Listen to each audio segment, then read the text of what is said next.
Hello, my name is Charles Anderson, and I want to take you on a little trip. Please, follow me.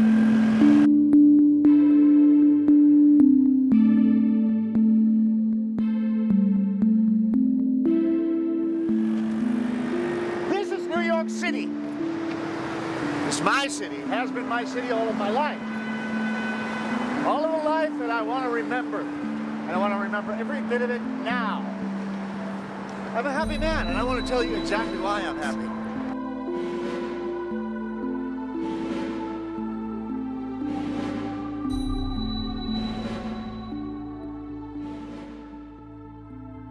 I want you to look at something. I want you to look at something. I want you to look at that. I want you to look at that building. That is a representation of who we are. Take that camera that you've got. I want you to look around here and see what we've done with our world. See what we've done. See what we've created. But this is what we've got. We've got riches, we've got wealth, we've got turmoil, we've got cops, we've got lots of crime, we have got lots of shit.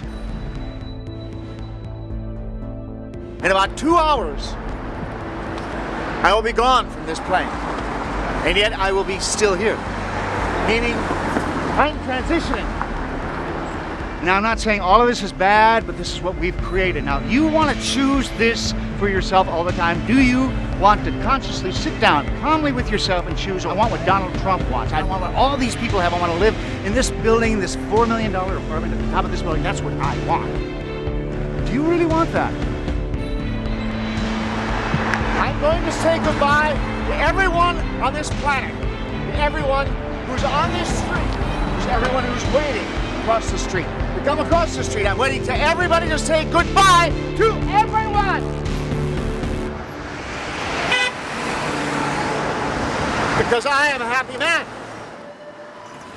Well, whomever I'm speaking to now, because I'm speaking into this device, this glass eye, but I'm also speaking to my friends here. The cycle of life, it's an enormous thing, but it's really quite simple if you look at it. We accept a lot of things in our lives that really don't work. Day to day, we take things for granted. We go to a job that perhaps that we may not like that much.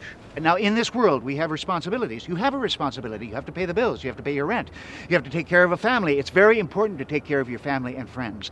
But more than that, right at the root of that is you. You have to take care of you. All of your gifts, all of your flaws, everything that you are at this moment, right now, while this guy's holding this boom with this microphone, this guy's behind the camera, you asking the question, you right now, right here, right now. This is the only time we have, right here, right now. That's what I'm asking you to accept. And within that time, within that tiny fraction of a second, fraction of a second of being here right now, you have a choice. You have an ability to ask yourself, what do I want to do? What is a cult? What's your understanding of cult? Just the word. Don't think about it. What's the word?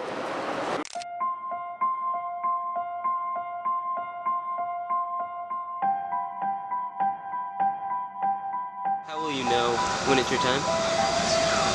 You know, I'm not sure exactly. I could explain that. I think it's just kind of something that happens. You know, those of us that have been in it for a while and are reaping the benefits now of being here and using that vision of seeing the afterlife.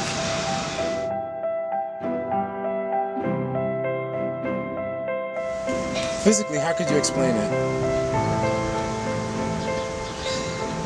It's kind of like if you are trying to break through a brick wall and you keep kicking it, you keep kicking it, you keep kicking it, and nothing's happening.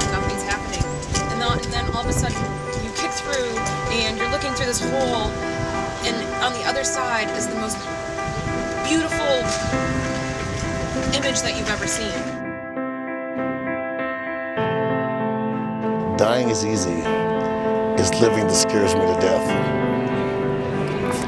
So I gotta figure out, you know, dealing with the parents and people who love you. You know, that's gonna be the thing I gotta make sure I clean up before everything goes. You know? I mean, I always get, just like when you ask me about Charles, I always get that like rush.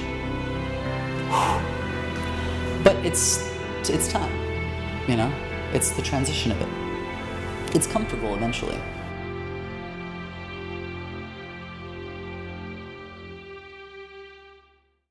So you assisted him in killing himself? Assisted him, yes. I assisted him in transitioning. We don't like to call it killing oneself, suicide. Those are pejorative terms that are imposed upon the group. It's transitioning out of a cycle that has come to an end. I think he's psychotic, and I think that he gets off on this kind of crazy power that he has over these people. And it's sick, and it's still happening. James RAZLOW. 5 years ago, James RAZLOW had a wife, Ginny RAZLOW. She was resistant to what James was trying to do.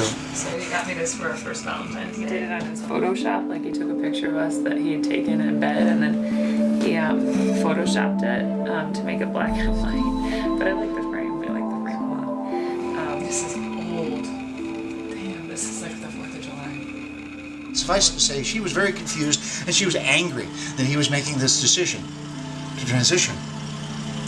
But they talked over the many months leading up to his transition, and he communicated to her the deep understanding that he's achieved about himself. And since they loved each other, since there was a true union, she eventually relented.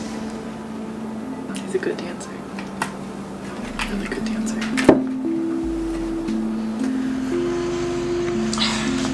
This is the last stages of my giving away a lot of stuff. The last several days I've been going back and forth to various shelters in the city. A lot of the stuff I just don't have any use for anymore, but I understand people have use for it. Talking practically about what people can use on their journey right now. I'm done with it right now. Now that is a reminder. I did not take it down. At one time that image of the Christ figure on the cross offended me. They're looking for something outside of them to give them the solution for themselves. That is a reminder to me of my task of proving to people that they have a choice right here, right now, how they want to live. It's not about here and now, and that's what I'm about. Here and now. Now, I'm not saying I'm against things. I'm not. They have their importance, but it's a fleeting importance. It's something that passes. People want to hold on to it. People want to hold on to their checkbook. They want to hold on to their bank account. They want to hold on to their money, especially now, this time, where things are slipping through their fingers.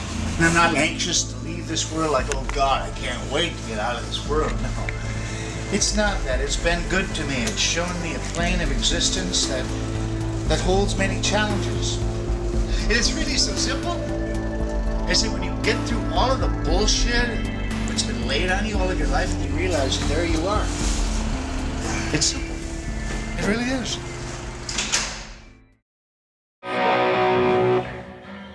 I would say Josh is a great guy. Yeah? How so? He's a very good friend. Yeah? One hell of a musician. Oh, it's 95.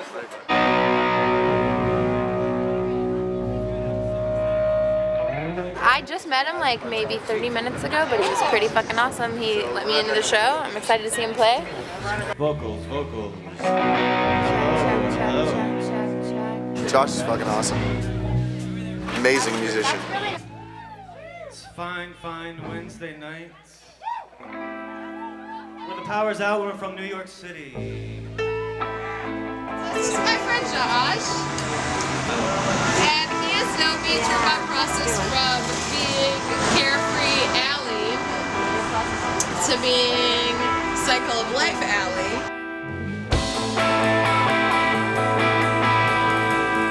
Perhaps the idea of like manhood and when is that going to hit? Like, when am I going to wake up one day and just feel like I've accomplished enough and therefore I'm satisfied?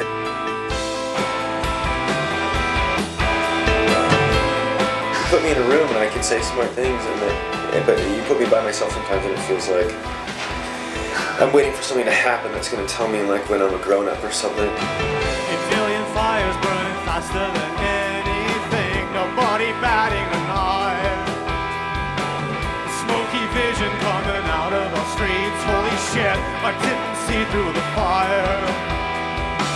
Me and my widow falling out of the window pane, me and my widow collide. The smoky vision coming out of the streets, holy shit, I didn't do that. birthday. You know, it's And I have everybody that loves me here right now. You know, like everybody loves me. Yeah, like he loves me. All these people that are here. That's what the key is, you know, is getting this from other people, getting it for yourself, and then passing it along and saying, if I can do this, you can do this. Yeah, I guess one of the biggest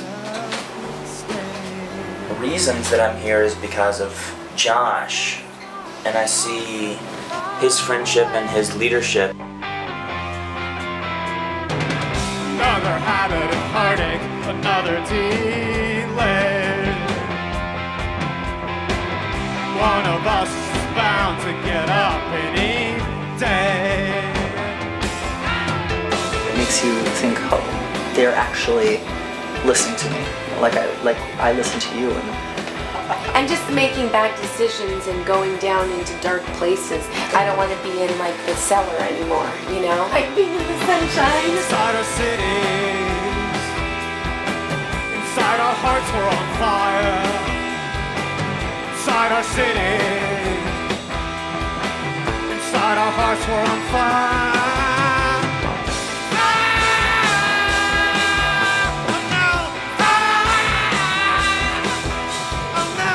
Your presence is almost a catalyst in the best possible way. You have an interesting energy because it has a way of expediting information, compacting it, consolidating it, and able to communicate it. I noticed that with Ali, and I noticed it with Jesse, and especially noticed it with Mark. You understand this information about as intimately as anybody could possibly understand it. I swear I would if I could have stayed.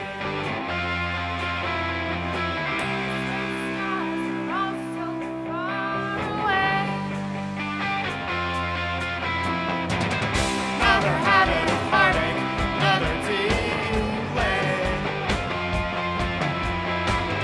One of us is just bound to get up any day. I swear I would if I could have stayed.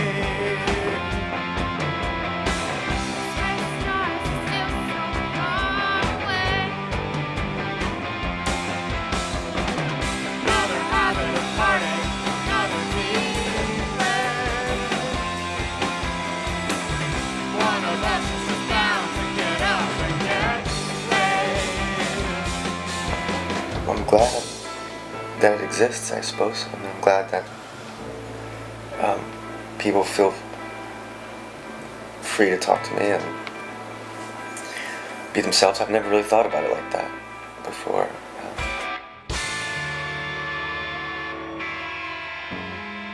Thank you very, very much for coming tonight.